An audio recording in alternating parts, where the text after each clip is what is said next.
지난 2주 전 그리고 3주 전에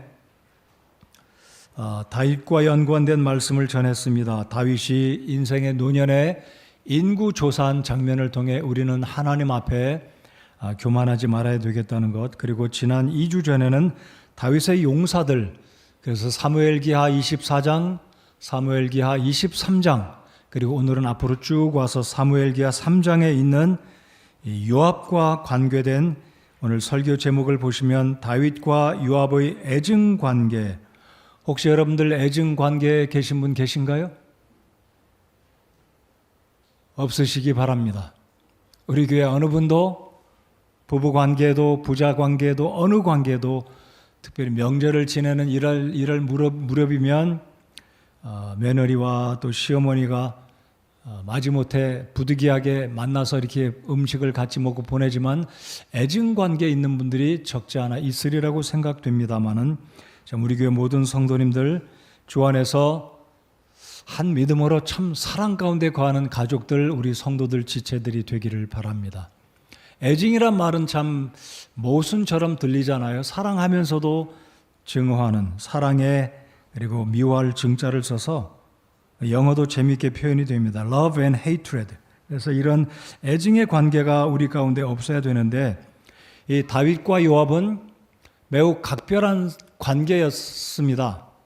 나라의 임금으로, 왕으로, 그리고 그 군대를 지휘하는 총사령관으로. 오늘 말씀을 보면 이 다윗과 요압은 친척 관계였습니다. 외삼촌, 조카. 이 두 사람은 애증의 관계를 유지하다가 결국은 요압이 오늘 읽은 이 열왕기상 2장에 있는 보면 제가 한 번 더 읽어볼까요? 그의 흰머리가 평안히 무덤에 내려가지 못하게 하라. 백발의 요압이 나이가 들어서 평안한 죽음을 맞지 못했다는 이야기를 이 구절을 통해서 엿볼 수 있습니다. 여기서 이렇게 보면 우리 윤홍섭 집사님은 머리가 참 멋지세요. 정말 하얀, 멋있다고 표현하면 우리 집사님 어떻게 받아들이실지 모르겠어요. 네, 여러분 이 말씀 보면 요압이 백발을 나이가 들었는데 죽음을 맞이하게 되는데 처단을 당하는, 슬픔을 맞는 그러한 죽음을 맞을 수밖에 없는 요압의 비운, 끝이 좋지 않은 죽음을 맞이하는 장면이 요압의 마지막이었습니다. 왜 요압이 이렇게 좋지 않은 죽음을 맞이하게 됐는지 오늘 말씀을 통해서 도전받고 은혜가 되는 시간이 되기를 바랍니다. 먼저 이 다윗과 요압이 왜 애증 관계였는지는 오늘 말씀을 통해서 살펴보겠지만은요, 이 다윗과 요압의 혈연 관계를 살펴보겠습니다. 말씀드린 것처럼 이 두 사람은 친척이었습니다. 다윗에게는 7명의 형과 2명의 누이가 있었습니다. 역대상 2장을 보면 13절에 다윗의 형들의 이름이 언급되어 있습니다. 쭉. 그래서 우리가 아는 대로 다윗이 10대 후반이라고 생각이 됩니다. 10대 후반에 이미 사울은 하나님의 마음에 벗어나서 진짜로 하나님이 세우실 임금을 세워야 되는데 바로 하나님이 인정한 왕이 바로 어린 소년 10대 후반의 다윗이었습니다. 그래서 사무엘 선지자를 통해서 다윗이 기름을 부음받잖아요. 근데 사무엘 선지자가 이새의 집에 갔는데 첫째 형, 둘째 형 쭉 지나가는데 아주 이 신체가 외모가 아주 뛰어나니까 바로 이 사람이 하나님이 기름 부어 세우라고 하는 왕이구나 생각했는데 하나님의 성령께서 아니다, 패스. 계속해서 6번째까지 7번째까지 다 형들이 다 지나가는데 사무엘이 묻습니다. 이새에게 당신 집에 아들이 또 있어? 네, 있기는 있는데 막내가 지금 들에서 양을 칩니다. 그 아들이 바로 다윗이었습니다. 그래서 다윗에게는 7명의 형들이 있다는 것을 역대상 2장 13절에 보면 형들의 이름을 우리가 알 수 있습니다. 그런데 이 다윗에게는 누나가 둘이 있었습니다. 16절에 보시면 이렇게 말씀이 기록되어 있습니다. 이들의 누이들은 수르야와 아비가일이더라. 수르야의 아들들은 아비새와 요압과 아사헬 세 사람이요. 자, 수르야는 저는 성경을 처음 읽을 때 이 수르야는 남자인 줄 알았어요. 네, 수르야는 여자 다윗의 누나였습니다. 이 스루야에게 아들 셋이 있는데 역대상 2장 16절에는 순서가 뒤바뀌었습니다. 요압이 장자인데 요압이 둘째 들어가 있고 아비새와 요압과 아사헬 세 사람이라고 소개되어 있습니다. 근데 저희들이 지난 2주 전에 이 사무엘기하 23장을 살펴보며 다윗의 용사들 37명을 살펴보았을 때 누구의 동생, 누구의 형 이런 언급으로 23장에 보면 요압의 동생이 언급되어 있습니다. 그러니까 요압이 첫째, 그리고 아비새와 아사헬 삼형제가 다윗의 조카들 생질이었습니다. 자, 그러니까 다윗과 요압은 한 나라의 중추적인 왕과 동시에 나라의 국방부 장관, 이스라엘 군대 총사령관, 아주 핵심 인물이 아니겠습니까? 자, 그래서 다윗과 요압은 수직적으로는 왕과 신하의 관계, 왕과 총사령관, 군대 장관의 관계이기도 하지만 혈연적으로는 친척, 조카와 외삼촌, 아주 가까운 사이였다라는 것입니다. 그럼에도 불구하고 아이러니한지 모르지만 모순인 것 같이 들릴지 모르지만 다윗과 요압은 애증의 관계로 유지되어 오고 있었다라는 것입니다. 자, 그러면 우리 초등학생들이 애증이란 말이 뭔지 잘 이해가 안 갈지 모르겠지만 쉽게 원수 관계였다라고 이해하면 되겠습니다. 다윗과 요압은 외삼촌 조카였고 왕과 군대 사령관이었는데 두 사람은 원수 관계처럼 불편한 관계였습니다. 자, 그러면 왜 이 다윗과 요압이 애증 관계, 이 원수 관계가 되었는지 이제 성경의 이야기를 오늘은 그냥 우리 주일학교 아이들이 선생님을 통해서 성경의 이야기를 듣는다 생각하고 잘 들어보시기 바랍니다. 여러분, 우리가 알고 있는 사울이 블레셋과의 전쟁도 겪어보았고 아말렉과의 전쟁도 겪었지만 여러분, 사무엘상이 어떻게 끝마치냐면 사울과 요나단의 죽음으로 끝이 나고, 그리고 이 사무엘 하에 보면 이 사울의 죽음이 언급되면서 사무엘기 하가 시작이 됩니다. 여러분, 이 사울이 죽었습니다. 전쟁터에서 그의 아들 요나단과 함께 죽었습니다. 자, 그러니까 사울이 죽고 난 이후에 이스라엘 전체의 왕이었던, 이스라엘 거의 전역을 다스렸던 사울이 죽자 이 사울의 총사령관이었던 아브넬이 있었습니다. 자, 제가 말씀드린 요압은 유다 지역에 다윗을 따르는 다윗의 총사령관이었다면 사울에게도 군대 장관이 있었는데 그 사람의 이름은 아브넬이었습니다. 이 아브넬 또한 친인척 관계로 맺어진 사람들인데, 아무튼 사울이 죽은 이후에 아브넬은 사울의 아들 이스보셋을 세워서 왕으로 삼고 자신의 죽은 사울을 대신해서 이 북쪽의 이스라엘 나라를 다시 세우고자 힘을 쓰게 됩니다. 그런데 시간이 간 후에 이 이스보셋이 아브넬을 책망하는 사건이 하나 있었습니다. 책망을 들었던 이 아브넬은 마음이 편치 않아서 남쪽으로 내려가 다윗에게 손을 내밉니다. 즉 쉽게 말씀드리면 남쪽으로 귀화 비슷하게, 그래서 자신의 죽은 사울이 죽었으니 그 아들 이스보셋이 왕이 됐는데 이 아브넬을 알아주지 않자 다윗에게 찾아가서 나라를 하나로 세우려고 아브넬은 다윗에게 손을 내밉니다. 다윗은 아브넬이 내려온 것을 알고 비록 자기 수하에는 조카 요압이 군대 장관이지만 아브넬을 맞아서 이참에 사울이 죽고 온 나라가 하나로 세워질 기회가 왔다는 것을 알고 아브넬을 잘 영입하려고 합니다. 근데 문제가 생기는데 바로 이 요압이 가만히 있지 않았습니다. 자, 사울 밑에 있던 총사령관이 다윗에게 오면 나이로 보나 연륜으로 보나 실력으로 보나 요압은 이인자로 밀려날 것을 알았기 때문에 요압은 아브넬을 살해합니다. 우물가로 데리고 가서 칼로 아브넬의 배를 찔러서 친하게 인사하는 척하면서 아브넬을 살해합니다. 그러니까 요압은 그렇게 음흉한 사람이고 자기의 일을 도모하는 아주 좋지 않은 사람이었습니다. 자, 그러니까 이 요압은 정치적인 측면에서 사회적인 자신의 어떤 지위, 군대 장관의 자리를 빼앗길 것을 염려해서 정치적인 측면에서 자신의 입지를 위해서 아브넬을 교묘하게 처단하고 말았습니다.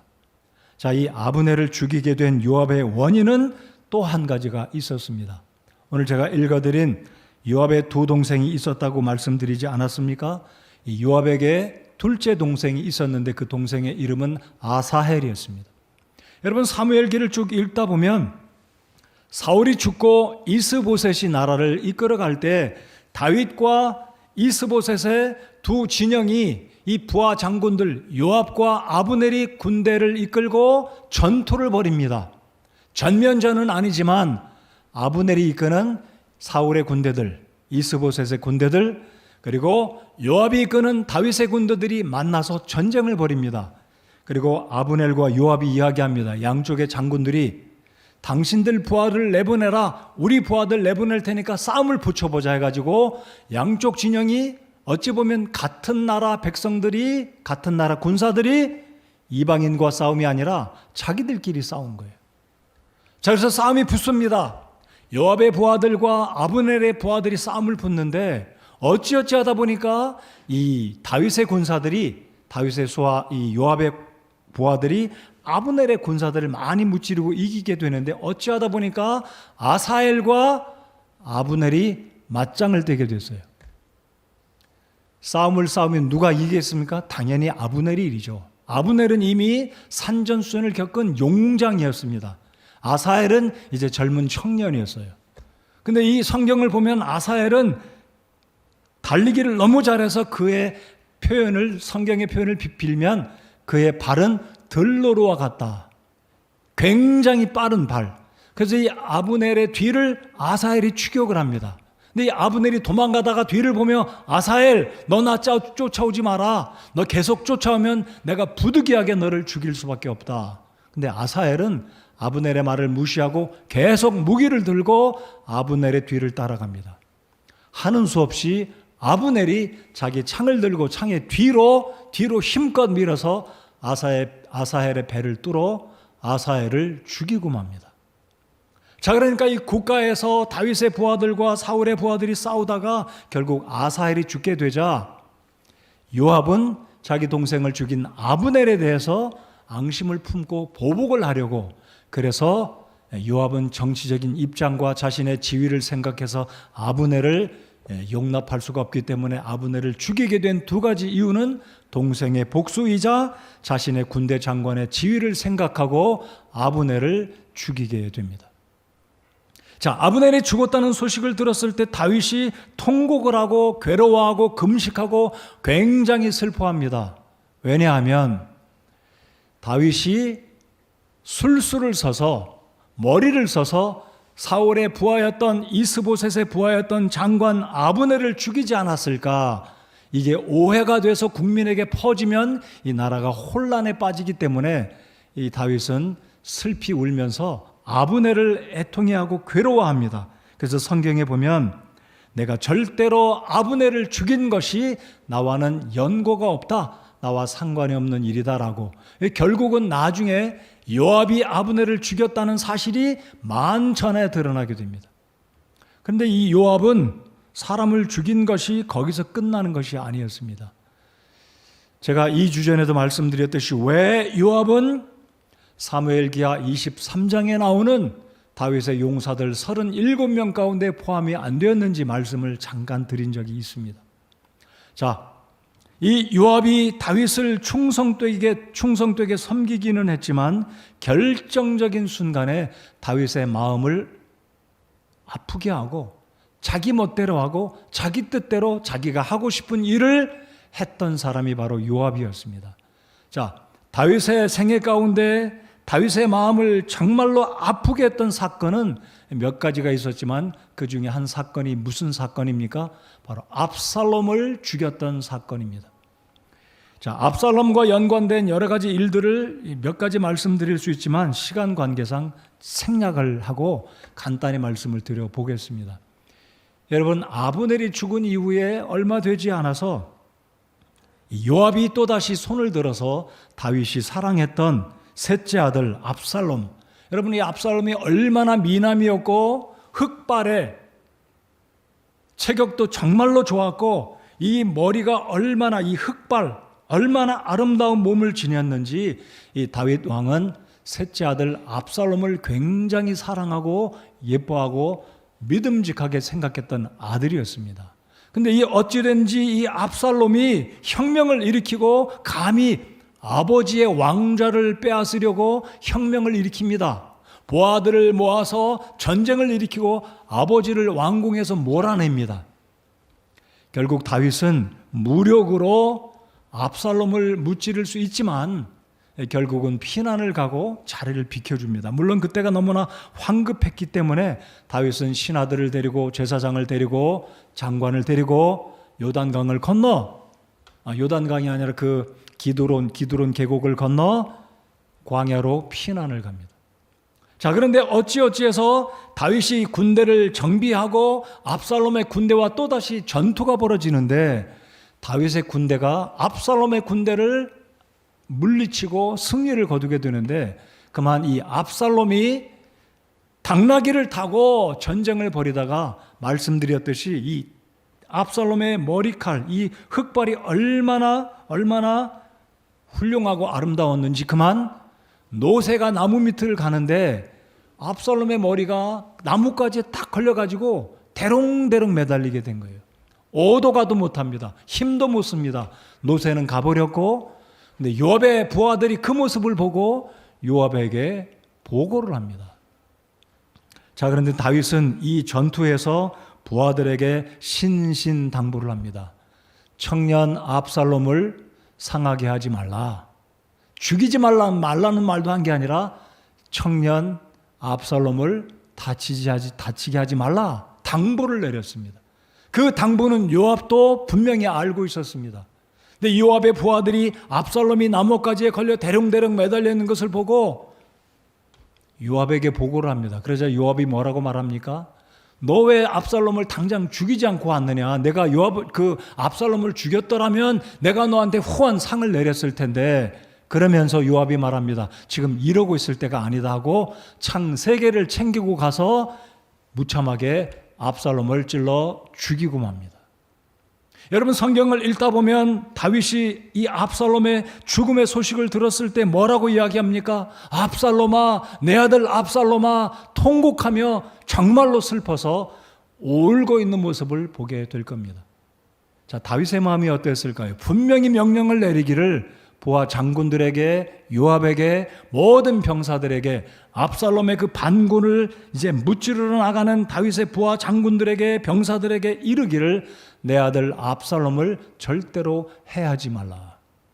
청년 압살롬을 다치게 하지 말라 라고 명령을 내렸음에도 불구하고 요압은 압살롬을 무참하게, 그것도 창 3개를 가지고 무참하게 무방비 상태인 다윗의 아들 압살롬을 쳐서 죽이고 맙니다. 자, 그래서 이 소식을 들었던 이 다윗의 마음이 얼마나 무너졌겠습니까? 사령관 요압이 내 말을 무시해? 굉장히 괘씸했겠죠. 근데 오늘 말씀을 보시면 이 스루야의 아들들로 인해서 다윗이 힘을 쓰지 못하고 괴로워한다라고 성경 구절이 이야기합니다. 우리 사무엘기하 3장으로 다시 돌아와 볼까요? 39절에 보면 3장 39절입니다. 온 백성이 그것을 주목하고, 제가 39절, 내가 기름 부음을 받은 왕일지라도, 잘 보십시오. 성경은 세세하게 당시의 상황을 언급하고 있지는 않지만 눈에 보이지 않는 왕과 군대 사령관인 요압 사이의 긴장, 어떤 힘의 포스의 충돌이 있다는 것을 알 수 있어요. 자, 39절 보시면 내가 기름 부음을 받은 왕일지라도 이날 약하며, 실세는 총사령관이에요. 무기와 칼과 군대를 거느린 사람은 요압이었다는 거죠. 단지 다윗은 그의 외삼촌이고 왕일 뿐이지 군대의 힘을 좌우에 좌지우지하고 실제 군대의 이 능력을 쥐고 있는 사람은 요압이기 때문에 다윗은 괴로워만 했지 당장 요압을 처단하지는 못했다는 거예요. 자, 그래서 다윗이 이렇게 고백합니다. 이 사람들 곧 수르야의 아들들이 내게 너무 강하니 주께서 악을 행한 자에게 그의 사악함대로 갚으실지로다. 아브넬이 죽었을 때 다윗이 얼마나 난감했겠습니까? 압살롬이 죽었을 때도 여전히 상황은 크게 바뀌지 않았을 것입니다. 자, 근데 압살롬의 죽음 이후에 거기서 끝마친 게 아니라 또 다른 사람이 또 죽어나갑니다. 그 사람의 이름은 아마사였습니다. 이 아마사는 압살롬의 군대를 이끌어갔던 지휘관이었습니다.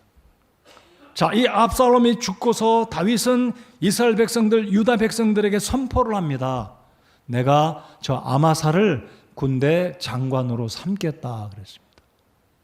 자, 다윗이 아브넬도 군대 장관으로 삼으려는 계획이 있었고 아마사를 군대 장관으로 삼으려고 했던 이유가 무엇이겠습니까? 다윗은 나라를 통일하려고 했다는 거죠. 사울이 죽고 나서 여전히 이스보셋이 있고 이 북쪽에는 대부분의 이스라엘 백성들이 사울의 일가를 따랐기 때문에, 그러나 다윗은 이제 30대 중반이 돼서 남유다 이 예루살렘에서 기름 부음을 받고 왕으로 세워진 지 얼마 안 됐기 때문에 이 나라에는 두 왕이 있던 겁니다. 사울의 아들 이스보셋과 그리고 남쪽에 유다의 왕인 다윗. 그런데 지금 아브넬도 죽었고 압살롬도 죽었고 나라에 계속 이런 같은 민족끼리 전쟁이 나고 긴장이 있고 대립이 있으니까 하나님이 세우신 다윗 왕은 자신을 왕으로 세우려는 욕심이 아니라 나라를 하나로 이끌어서 하나를 세워서 하나님을 섬기고 하나님의 뜻을 위한 충정된 마음, 좋은 마음이 있었다는 거죠. 근데 이 문제를 방해하는 사람이 있었는데 그 사람이 바로 자신의 조카 요압이라는 거죠. 아브넬도 죽였고 압살롬도 죽였고 심지어는 다윗이 아마사까지 죽일 줄은 몰랐다는 거죠. 이 압살롬의 군대의 지도자였던 아마사를 남유다 자신의 수하에 불러서 왕으로 세우려고 했지만, 이 군대 장관으로 세우려고 했지만 요압은 또다시 자신의 지위를 두려워하고 불안해해서 아마사까지 죽여버립니다. 아마사를 찾아가서 형이여 오랜만이요 하고 아마사의 턱수염을 잡고 칼을 뽑아 아마사의 배를 찌르니 성경 그대로 표현하면 창자가 쏟아지니라 그랬습니다. 얼마나 잔인하게 요압이 아마사를 죽였습니까? 자, 이 일이 있고 난 후 다윗 왕은 정말로 저 친구 요압은 가만두면 안 되겠구나. 내 마음을 기쁘게 하는 것 같기도 하지만 결정적인 순간에는 자기 뜻대로 하는구나. 자기의 군대 장관의 지위를 유지하려고 아브넬도 죽이고 아마사도 죽이고 내 마음속에 있는 이 나라를 위한 내 마음을 전혀 헤아리지 못하니 다윗이 얼마나 괴로웠겠느냐라는 것입니다. 그래서 다윗은 결국 죽기 전에 솔로몬에게 유언을 내리게 됩니다. 근데 마지막 또 하나의 사건이 남아 있습니다. 어떤 사건이냐면 이제 다윗이 나이가 들어갑니다. 이불을 덮어도 따뜻하지 않자 수넴 여인 아비삭이라는 젊은 여자로 하여금 다윗을 따뜻하게 하고 수종들게 하게 되는데, 다윗의 아들 가운데 아도니아라는 또 다른 아들이 있었습니다. 근데 이 아들이 머리가 참 좋아요. 압살롬도 죽었고 암논도 죽었고 이제 다윗의 아들들 가운데 서열로 치면 솔로몬은 자기 동생이니까 아도니아가 이제 기회가 왔다. 아버지가 연세가 들었으니 형들도 죽었고 내가 이제 솔로몬의 위의 형이니까 왕의 자리를 이을 사람은 바로 나다 생각하고 머리를 씁니다. 밧세바에게 찾아가서 아버지가 수넴 여인 저 아비삭을 몸종으로 이렇게 같이 지냈으니 아버지가 돌아가시면 저 아비삭이 혼자 지내니까 아버지가 돌아간 이후에 자기 아내가 되게 해달라고 밧세바에게 찾아가서 수냄 여인 아비삭을 달라고 요청을 합니다. 근데 이게 무엇인가요? 이게 단순한 자신의 아내를 구하자는 요청이 아니라 이것은 그의 계략이었던 겁니다. 아버지의 부인은 정식 부인은 아니었고 왕비는 아니었지만 아비삭을 맞이한다는 것은 이스라엘 백성들 앞에서 솔로몬 앞에서 구실로 바로 내가 아버지의 몸종이었던 아비삭을 내 아내로 맞이한다는 것은 내가 너보다 왕의 서열로 앞서는 것이다. 이런 계략으로 밧세바에게 요청을 하게 됩니다. 결국은 이 다윗 왕을 모반하는 또한 이런 일들이 일어나게 되는데 아도니아가 솔로몬을 제치고 왕이 되려고 몇몇 사람들을 모으고 나팔을 불고 사람들을 모아서 공포를 하기를 아도니아가 왕이 되었다라는 공포를 하게 됩니다. 근데 이 소식을 듣고 솔로몬이 듣고 나단 선지자도 듣고 밧세바도 듣고 제사장도 듣고 해서 아니 이게 어찌된 일인가 하여서 왕이 살아있는 동안 다윗이 내정하기를 솔로몬이 내 뒤를 이어서 왕이 될 텐데 라고 이야기한 말을 듣고 아도니아가 혁명을 일으킨 것이 잘못됐다는 이야기를 이제 다윗과 밧세바에게 하게 됩니다. 근데 이 소식을 들었을 때 또 누가 아도니아를 돕게 되냐면 바로 요압이 아도니아 편에 섭니다. 자, 이제 다윗은 나이가 들었고 이제 늙어가고 얼마 안 있으면 죽는다는 사실을 요압은 알고 이제 새롭게 떠오르는 이스라엘의 또 다른 왕이 될 아도니아 편에 서서 아도니아의 비합법적인 왕의 의식에 이 요압이 또 가담하라고 도움을 주게 됩니다. 이런 과정을 알았던 다윗은 결국 자신의 아들 솔로몬을 왕으로 세우면서 유언을 남긴 것이 바로 오늘 읽은 말씀이다라는 것입니다. 그래서 오늘 역대기하 2장에서 솔로몬에게 당부를 한 것이 바로 그 구절이다라는 것입니다. 자, 역대기 열왕기상 2장 방금 읽은 5절을 보시면 436페이지 다시 여러분 혹시 이 열왕기상 2장이 펴 있으면 한번 5절을 다 같이 보시겠습니다. 스크린에 5절을 우리 같이 한번 읽겠습니다. 시작. 또한 스루야의 아들 요압이 내게 행한 일과 이스라엘 군대의 두 대장 곧 넬의 아들 아브넬과 예델의 아들 아마사에게 행한 일을 너도 알거니와 그가 그들을 죽여서 평화로운 때에 전쟁의 피를 흘리고 그 전쟁의 피를 자기 허리에 띈 자와 자기 발에 신은 신에 묻혔으니 그러므로 내 지혜대로 행하여 그의 흰머리가 평안히 무덤에 내려가지 못하게 하라. 가만두지 말라라는 이야기죠. 처단하라라는 이야기입니다. 다윗은 노년에 차마 자기 손을 들어서 조카 요압을 죽일 수는 없었기에 사령관이고 여전히 실세이고 또 혈연적으로 보면 자기 조카이니까 그렇지만 정말로 다윗의 마음을 아프게 했고 자기 마음대로 자기가 원하는 대로 일했던 행동했던 다윗에게 순종하는 듯 했지만 실상은 불순종한 요압을 처단하기를 원했습니다. 그래서 결국은 솔로몬은 아버지 부왕 선왕의 명령을 받고 결국은 요압을 처단하게 되는데 요압은 늙음악하게 결국은 처단당해서 죽임을 당합니다. 자, 그러면 다윗과 요압의 애증의 결말은 방금 말씀드린 것처럼 이 요압은 솔로몬에 의해서 처단당하고 참수형, 목이 잘려 죽습니다. 그것도 성전 안에서 솔로몬이 진노하여서 요압을 죽이러 온다는 말을 어찌 요압이 들었는지 성전 제단에 뿔을 붙들고, 왜냐하면 이스라엘 사람들의 율법에 의하면 성전 제단에 뿔을 붙드는 한 죽이지는 않기 때문에, 그럼에도 불구하고 솔로몬은 부하를 보내서 요압을 처단하게 됩니다. 자, 그렇다면 설교 결론으로 들어가기 전에 요압은 과연 그렇게 죽임을 당할 만한, 다윗의 마음을 아프게 했지만 다윗에게 버림받을 만한, 그렇게 항상 다윗의 마음을 아프게 했고 다윗의 모든 명령들을 불순종한 사람이었을까요? 그렇지는 않습니다. 요압은 어느 경우는 다윗에게 정말로 쉽지 않은 일들을 부탁받았을 때 다 순종하고 다윗의 말을 따랐던 다윗의 부하 장군이었습니다. 그 첫 번째 사건 여러분도 기억하실 것입니다. 다윗이 밧세바를 취하고 간음죄를 저질렀을 때 그것을 숨기고 싶었지만 숨길 수가 없었을 때 어떻게 합니까? 요압이 다윗에게 명령을 받습니다. 다윗이 요압에게 명령을 내립니다.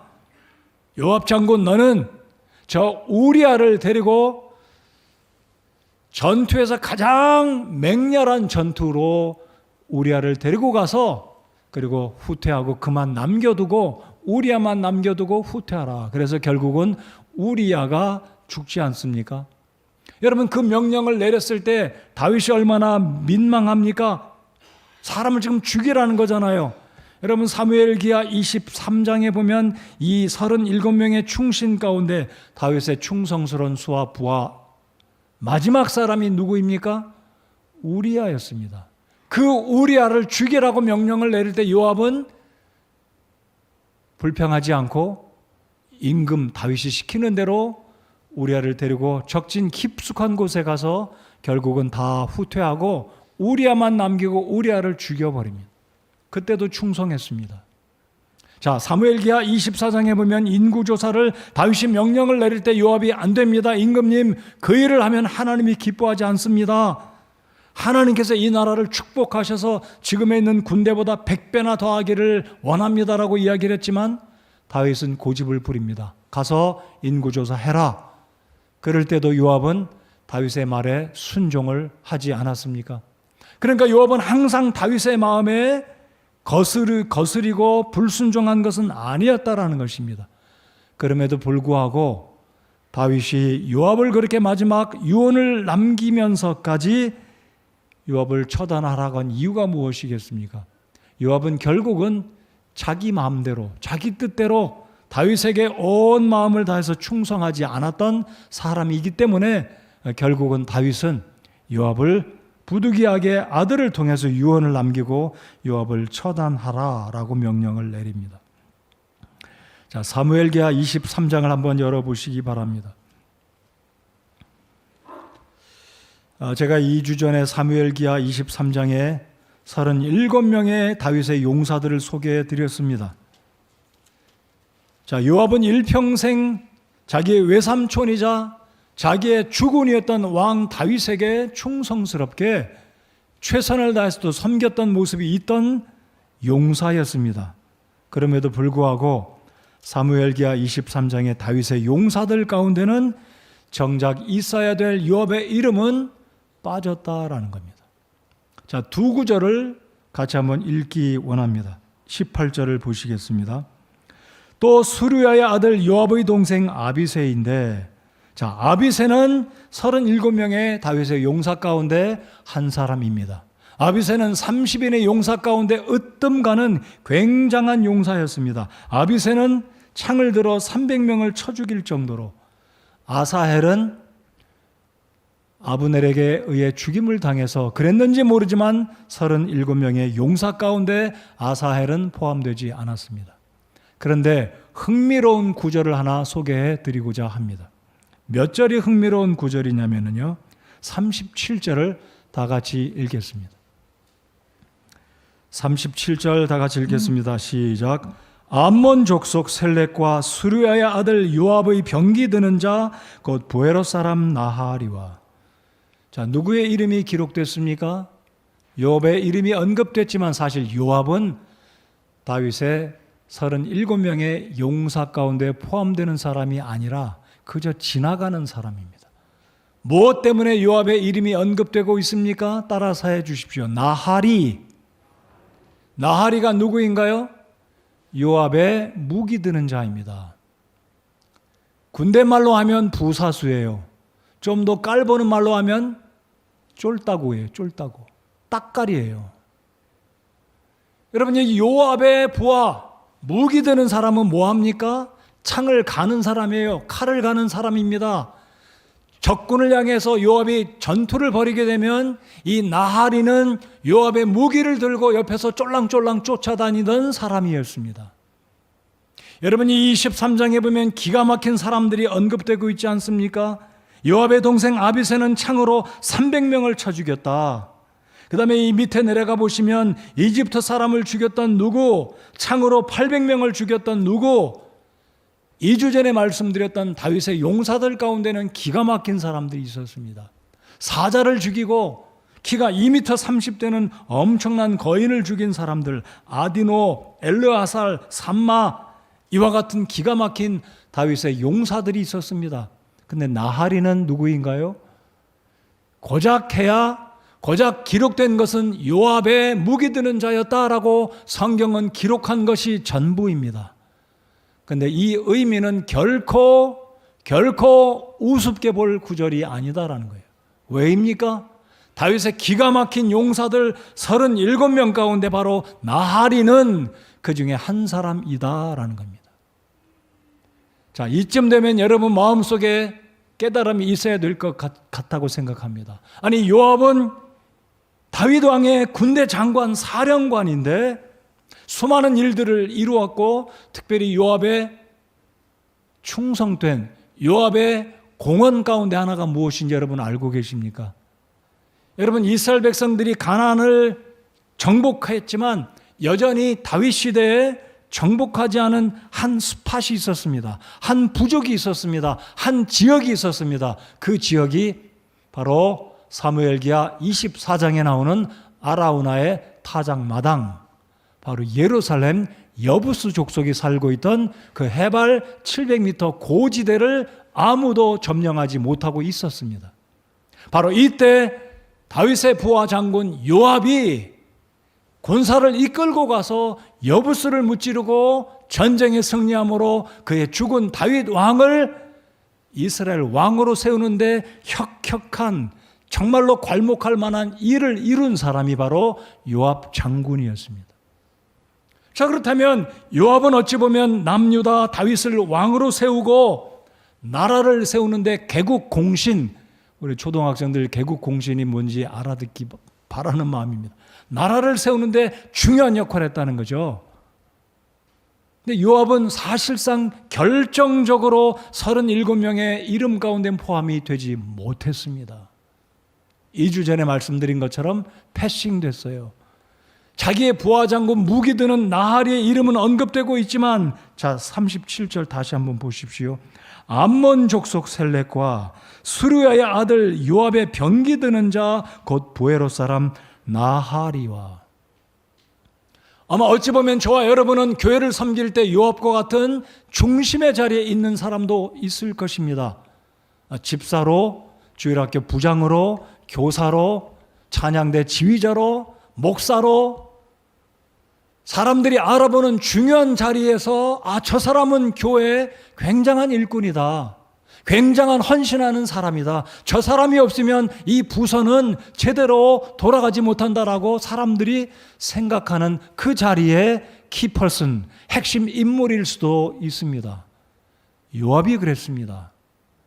그렇다면 왜 요압은 결정적으로 37명의 용사의 이름에 누락되었습니까? 이미 말씀드렸습니다. 요압은 다윗을 위해서 일했다기보다 자기를 위해서 일했기 때문입니다. 사랑하는 성도 여러분들, 오늘 말씀의 결론은 이것입니다. 우리가 구원받은 하나님의 자녀들이 되어서 교회 일꾼이 되어서 이 모양 저 모양으로 헌신하고 수고하고 있습니다마는요, 나를 위해서 일하고 있는지, 교회의 머리 되신 예수님을 위해서 일하고 있는지 우리 자신을 냉철하게 돌아보아야 합니다.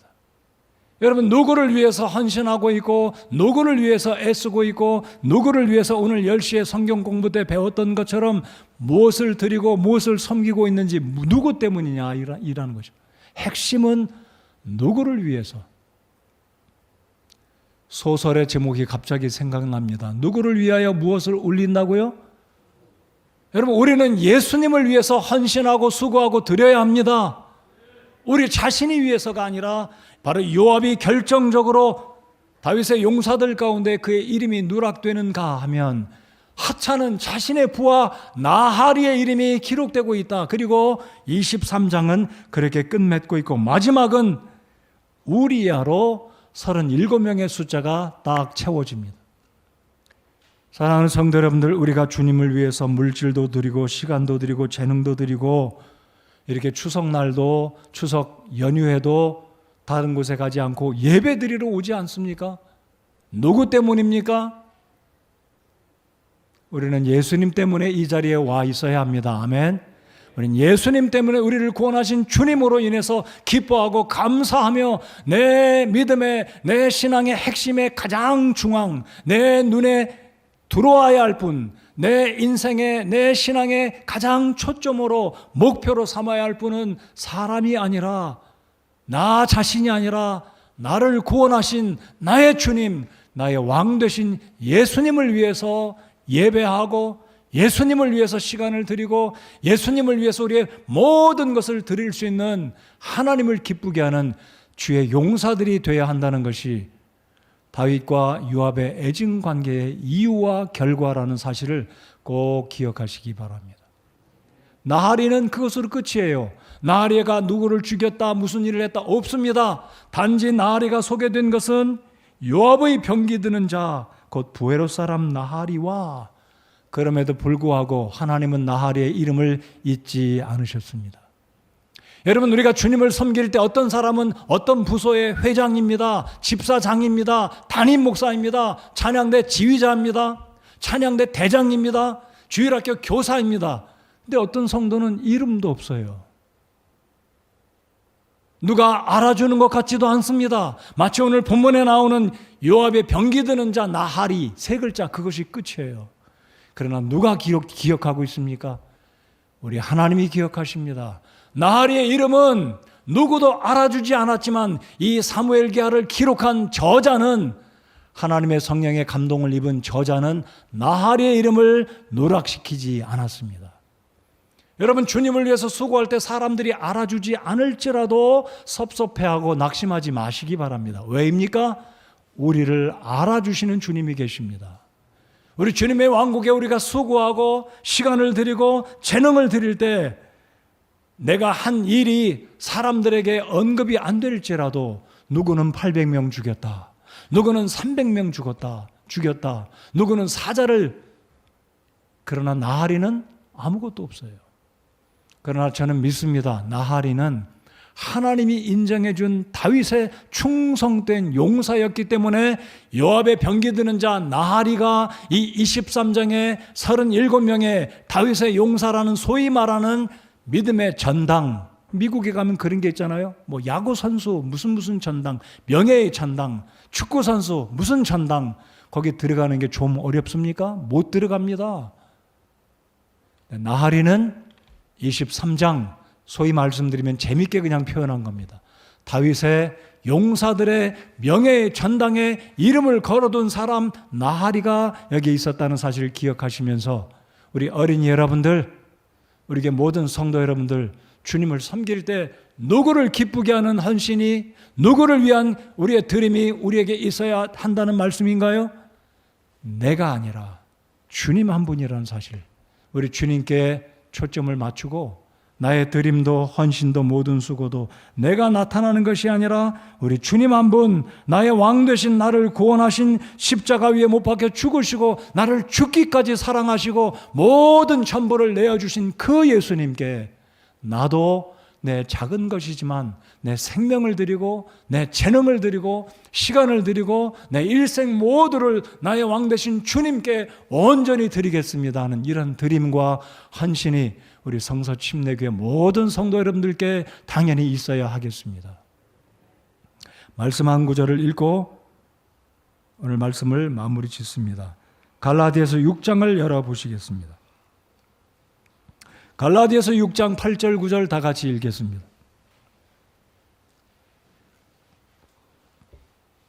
스크린에도 있고요. 성경이 있으신 분은 여러분의 책을 펴서 갈라디아서 6장 6절로 8절까지 9절까지 읽겠습니다.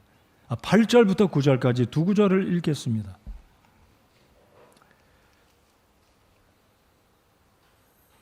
다 찾으셨습니까?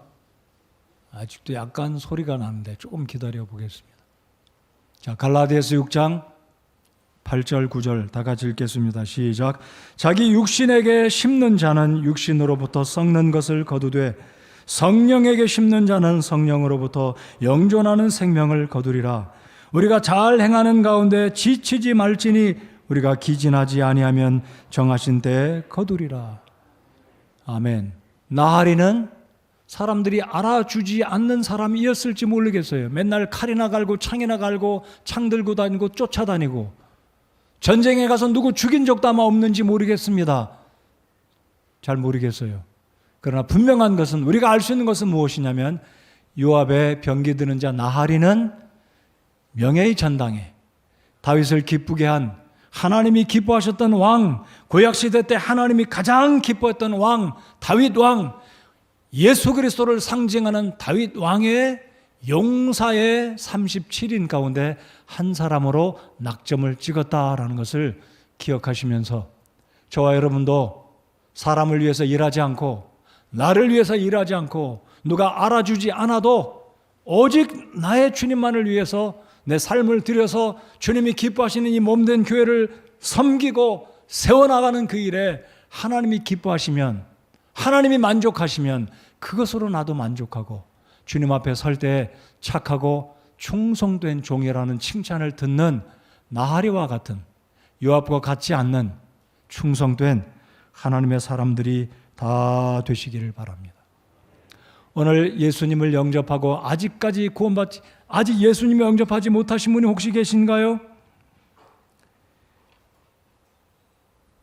오늘 이 말씀을 기억하시기 바랍니다. 자기 육신에게 심는 자는 육신으로부터 썩는 것을 거두되, 그러나 예수님께 마음을 열고 예수님을 영접하면 우리 주님께서 우리를 구원해 주시고 하나님의 자녀로 삼아 주시는 놀라운 축복을 경험하게 될 것입니다. 사랑하는 성도 여러분들, 그렇게 나를 기억하고 요압을 기억하고 좋은 측면에서 주를 생각하며 주님이 오시는 그날까지 성령으로 심고 겸손히 조용히 감사함으로 기쁨으로 그러면서도 최선을 다해서 교회를 섬겨나가는 여러분 모두가 되시기를 바랍니다. 기도하시겠습니다.